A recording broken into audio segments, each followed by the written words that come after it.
A proposed bill could strip city coffers of tens of millions of dollars. That's the analysis of city auditors and a cause of growing concern for many in Jacksonville government. I'm joined now by attorney and former city council member Randy Defoor and Laura Schepis, chief of external affairs at JEA. Welcome to you both. Good morning. Thanks for having me. And this is a community conversation, so we welcome your calls and questions and comments. You can reach us at 549-2937 or email us at firstcoastconnect@wjct.org. You can also message us on Facebook and Instagram or tag us on X at FCC On Air. So, Randy, we probably need to start with the basics. Before we get into the concerns over this bill, explain as simply as you can what this pair of bills aims to do. Well, we saw a bill similar to this bill last year. The bills are being brought forth in the House by Demi Cabrera. She's down in the Coral Gables area, as well as in the Senate by Senator Broder, who is in, from Sanford area. Oddly enough, neither one of those districts have an electric utility owned by a municipality. What it does effectively is it limits the ability for the municipally owned utility to contribute to a county budget or a city budget. That's really the high level. What makes that so frustrating, especially for Jacksonville, is that years ago, the JEA was underwater, basically, and the city subsidized it. So here we have an asset that we have invested in, and now we are being told that we have to limit the return on that asset to our community. And so the setup currently, JEA at one time, many years ago, was actually just a branch of city government, a part of city government, and their money was sort of intermingled with the city's general fund. Laura Schepis, tell us kind of what the current arrangement is. It's a city-owned utility, but it's an independent authority, and it provides some money to the city's general fund annually. How does that work? That's right. We're currently an independent authority, absolutely part of consolidated government, and such good partners with the city as we work on our everyday mission to provide reliable, reasonable cost power and water and to build community. Through a number of mechanisms, we provide about $264 million a year in city contributions, city franchise fee, and public service tax. And of that, it's about $122 million that is this contribution that comes and goes to the general fund. It's used for all kinds of things in city government. How would this bill affect that portion, that contribution portion? As we read the bill, and we've talked with the council auditor and talked with our own budget and finance team, as we read the language of the bill, but then also listen to statements from the bill's authors and supporters, our current calculation is that our general fund transfer would be reduced by more than $73 million if you're just basing that on our FY23 numbers. So that's of $122 million, roughly $70 million reduced. Right. Money that goes to the general fund. As a former city council member, Randy Defoor, how significant is that? Very significant. Think about it. If we lose those funds, where else are we going to get the money? I mean, that means that our tax base is going to have to increase. I reached out to the council auditor to get some sense as to what an equivalent amount of the budget is, and she indicated that that's roughly the operating budget annually of the Department of Public Works. So think about that. That's your streets, that's your sidewalks, that's your drainage systems.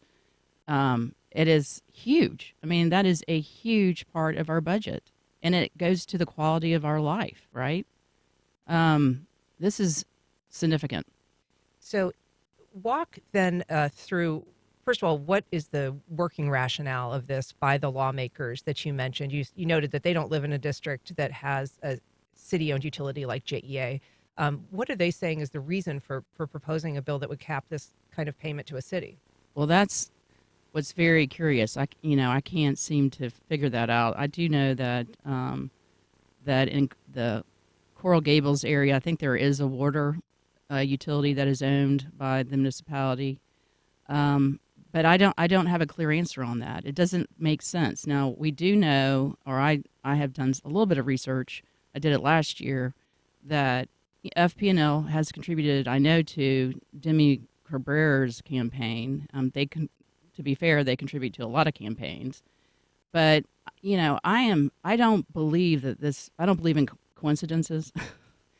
And we're just coming out of the failed sale of the JEA.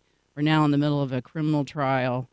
I have a feeling that there's some fingerprints here that relate to some other utility that was very interested in making sure that the JEA at some point is sold. And so let's try to thread that needle a little bit for our listeners. So FPL was, of course, the highest bidder during the failed and scandalous sale effort for JEA. That didn't happen and has led, as you noted, to criminal charges against 2 former executives of JEA, and that case is pending. But during that process, FPL and its parent company, Next Era Energy, were the highest bidder in the submitted bids and seen as very likely to take over JEA in the event of a sale. So, Laura, what's the sense of why this particular bill might in some way potentially benefit FPL if they were still interested in acquiring JEA? What is the connection there? When we talk about this bill, and some of our government relations team and some of our leadership team were in Tallahassee just a few days ago, met with the House sponsor and talked through our story, our very positive, forward-looking story here in Jacksonville and at JEA. And we're focused on our strong partnership with the city, our strong partnership with the community, and all of the benefits that we can bring to Northeast Florida by just doing our jobs and supporting downtown growth and regional economic development. When we talk about that with the legislators in Tallahassee, they recognize that it's a new day in Jacksonville and that this bill shouldn't impact us, and that we should be able to move away from it across the legislative session. Are you talking about carving out an exception for JEA, or when you say that we should be able to move away from it, do you mean, or just the bill not be successful? Last year, we had a fantastic partnership between the City Council, JEA. We always let the city be in the lead on this bill, but we were able to change minds in Tallahassee, working together, pointing out our strong partnership and the value that we bring to the city through the contribution and through the work that we do. And so, Randy Defoor, in terms of the FPL component, right? You brought that up. What Yeah, do you sure. think is the connective tissue? So think about it. If we as a city cannot or do not receive contribution from the JEA, why are we going to have the JEA? Right? I mean, if we can't benefit from our municipally owned utility, then we're better off selling it. And they know that. I mean, that's just common sense.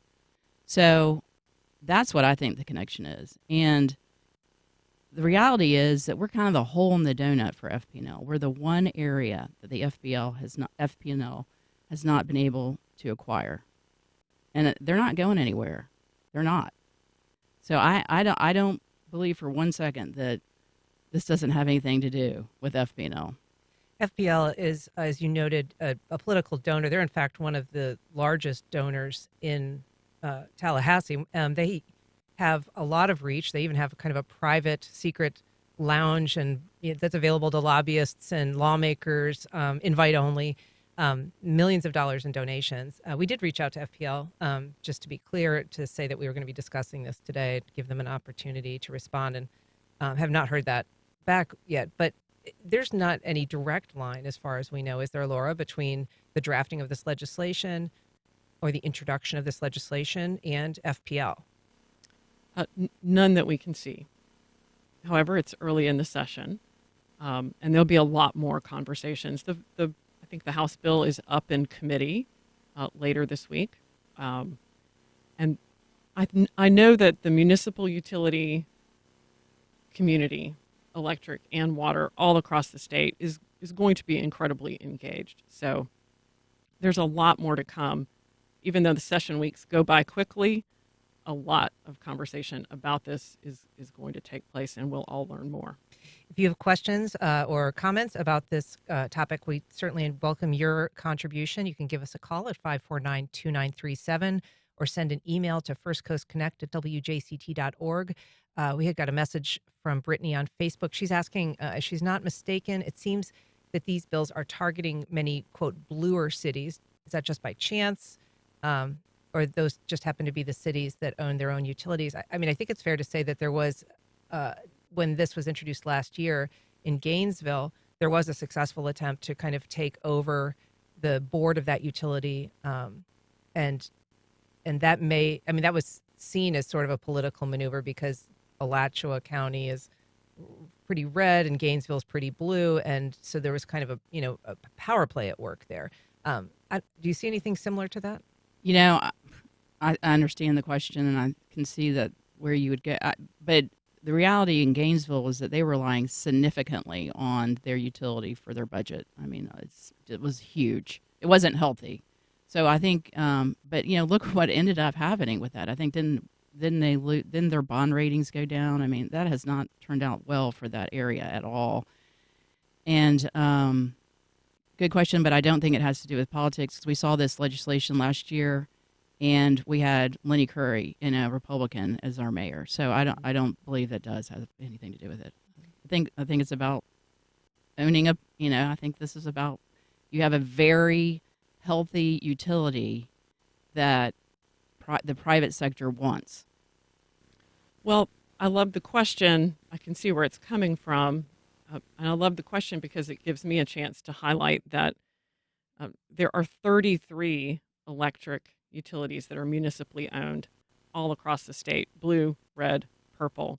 There are dozens and dozens of water utilities. So again, if you looked at the map, blue, red, and purple parts of Florida, every one of those municipalities and their utility are in a different arrangement, but by and large, 9 times out of 10, just as Randy said, the utility is an engine for the community, and they're contributing to the bottom line.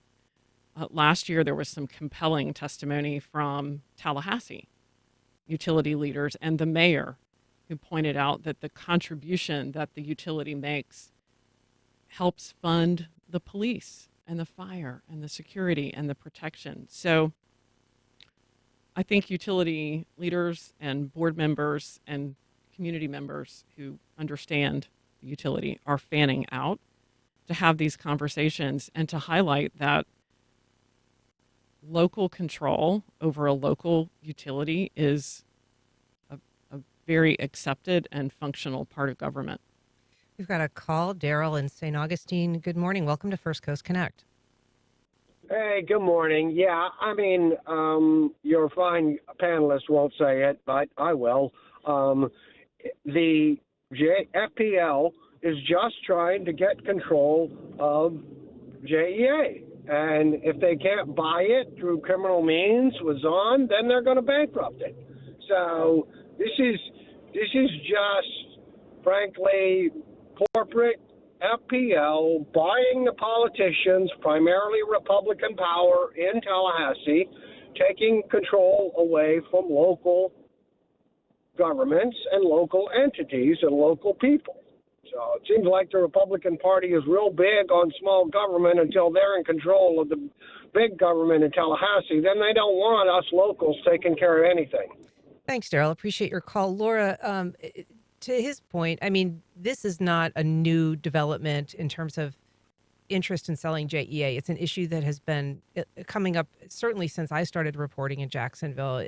I remember debates about this in the mid-'90s. Right. It is a recurring question. And at JEA, we think the best answer is to do an excellent job for the community, increase our outreach and our ability to have open, transparent conversations with community stakeholders, not just in formal settings like our board meetings, which are streamed on the web and open to the public, but day after day, we're out in the community working with people, teaching in the schools. So we know that part of the answer, most of the answer to that question, which will always come up again and again, is to do our best job and to be financially strong. And we are. I appreciate the caller's concern. We are very far from bankrupt. We are posting very well with our financial performance. We do actually have a financial question from Rob in Jacksonville. I think he wanted to know, so where does the extra money go? If it doesn't go to the city, where would all that extra money go? Does it just stay with JEA? Well, I'm confident that we're going to be able to continue to make our contribution to the city. We also have a lot of infrastructure needs as the population grows on the electric side and the water side. We're responsible to keep up a very complex electric grid and water grid, and to keep building out water reclamation facilities and providing the very best service for our customers. So we plan to continue to support our infrastructure and support the city. And Randy Defoor, if there was to be this loss of revenue, I mean, this is a very tax-averse city and a very Right. tax-averse city council. Where would that money come from? I mean, I think that the only way you can make up for the loss of that money is with increased taxes. I mean, that's just the reality. Or, as you said, selling the $12 billion. Right. So, I mean, golden egg. correct. Right. So, and what happens is the reason why the sale of the JEA keeps coming up is because you get new mayors that come in and they're thinking, oh my gosh, I could have this slush fund. I could make my mark. It can, compel me, or if I can make all these changes to the city, then I can run for governor or run for who knows, right? And so that's why it keeps coming up.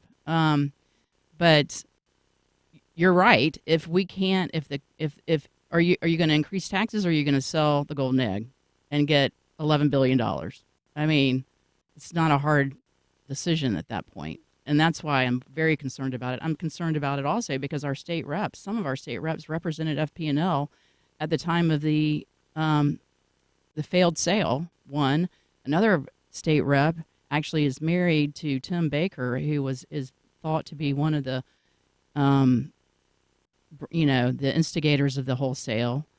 And Tim Baker, of course, is a local consultant. Right. And his wife, Jessica Baker, just Right. won election as a state that's rep. it. Yeah. So I'm very concerned that we don't have defenders, if you will, of the JEA that we really need for our community. And I know that Senator Clay Yarborough, I'm sure he's going to support the JEA. He's such a great guy. But, where's the city council on this? Last year we had a resolution that went out and said to the Duval County delegates, please fight for us. So our listeners know, you were also referring to Representative Wyman Duggan, who's had past ties to the attempt to sell JEA because his firm was hired by Next Era Energy, or FPL, during the attempted purchase process in 2019. He has said last year he distanced himself from this bill, said he wasn't going to be involved. So, well, that doesn't help us, right? I mean, we need people. He represents constituents here, and we need people defending our people. So right now we're in great shape with a mayor who campaigned on a pledge to keep JEA locally owned and locally controlled, and we appreciate that. Last year, these bills also contained a provision that would have put municipally owned utilities under PSC jurisdiction, and that was very alarming. So that's not back. Last year, it was a double threat, and so legislation response moved a lot faster. We still have a lot of time in this session to organize the troops and work together with the city to push back on this, and I'm confident that our local delegation is going to be helpful and make the statements. I think they are probably having the right conversations in Tallahassee right now. So I have a lot of hope that all across the state and with our local delegation, rational conversations and a rational conclusion will come out the end. We did reach out to the mayor's office, and she confirmed that she would combat this bill. We've got a call. Jim from Riverside, good morning. Yes, thank you. I want to point out there's another part of this bill that is really just seeking to eliminate competition for FPL. It's counterintuitive to think that a government-owned entity is actually providing effective competition for a private entity.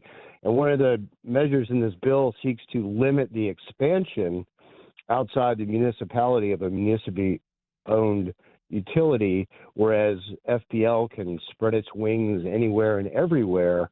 But they've been unable to, through the marketplace, eliminate competition. So unfortunately, the state legislature is intervening on behalf of FPL to eliminate their competition for them.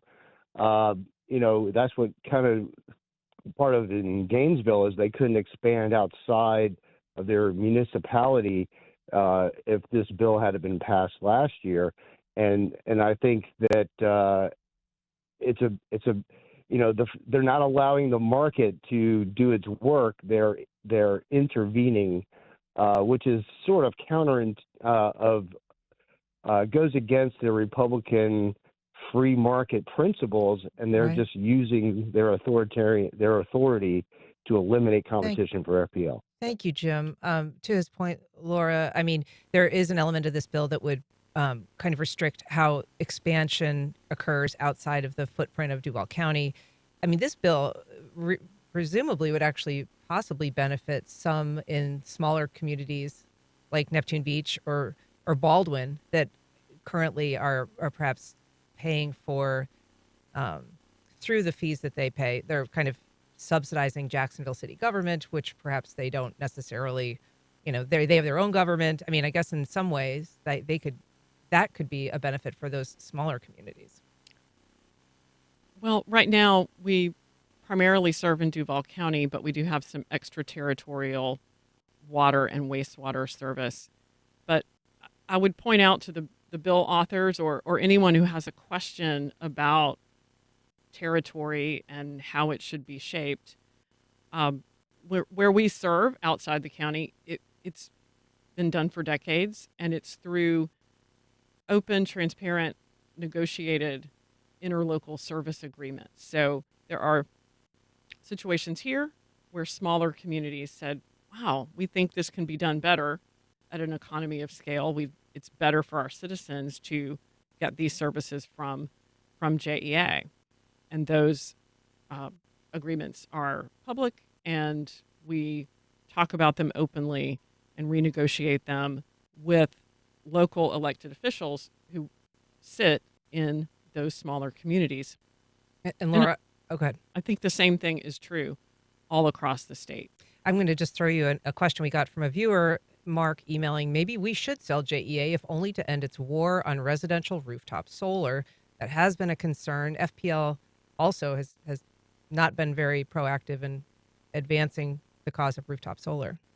So I would absolutely invite Mark to give us a call, give me a call, and talk about our support for solar throughout the community. We have a concierge program to help people understand the best, most efficient, most personally, economically beneficial way to put rooftop solar on if that is their choice.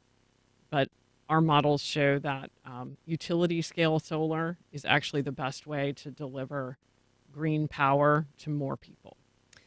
Randy Defoor, just your final thoughts about where you think this is headed in the next weeks and months. Well, I don't think it's going away. I think we may get it through this year, without any impact, but then we're going to see it again next year and see it again the following year. So I think really we need to decide if I'm going to throw something out there that if it turns out that the fingerprints are to FP&L, and we've seen all the stuff that happened with it's the Alabama company, with the surveillance of some of our journalists and You're talking about Matrix, the right, consultant Matrix, company. Mhm. and what happened, the Garrett Dennis they're trying, remember? Former city council member, Correct. right, offered a job. I think at some point there needs to be a lawsuit filed against FPNL, a civil RICO action. And I can't imagine what the discovery would produce there. But, at some point there needs to be accountability. Well, that's an interesting concept, a civil RICO action, and new to me, but I'd be interested in hearing about that more. Randy Defoor, Laura Schepis, thank you both so much for being here and for this important conversation. Thank you, Anne. Thank you for having us.